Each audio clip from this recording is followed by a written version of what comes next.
കേട്ടോ. ഇക്കാക്ക നേരെ ദുബായിക്ക് പോവാ. ഞാൻ സ്കൂളിൽ പോവാ. ഞാൻ വന്നിട്ടാണ് ഇക്കാക്കന്റെ ദുബായിക്ക് പോകുള്ളൂ കേട്ടോ.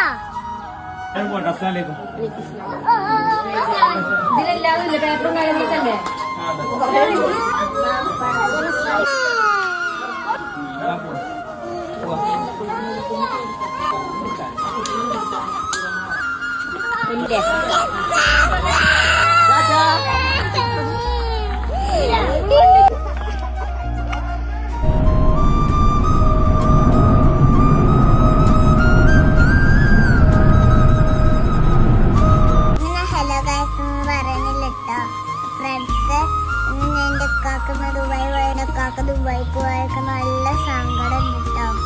അപ്പൊ നല്ല സങ്കടമുണ്ട്. പിന്നെ വായിച്ച് എടുത്തിട്ടുള്ളത്. അപ്പൊ നല്ല വിഷമുണ്ടായിരുന്നു. ആ വിഷമത്തിലൂടെ ഞാൻ സ്കൂളിൽ പോയി. നല്ലതുണ്ടായിരുന്നു. ഇക്കാക്ക ദുബായിക്ക് പോയ ശേഷം ഞാൻ ആ പോകുമ്പോ ഇക്കാക്ക് ഉമ്മക്കും കൊടുത്ത് ഞാൻ പോയിട്ട്. ഇവിടെ നല്ല മഴ പെയ്യുന്നുണ്ട്. ചിലപ്പോൾ ഇടിയും പൊട്ടാൻ ചാൻസുണ്ട്. അപ്പൊ നമ്മൾ ഈ വീഡിയോ നിർത്തും.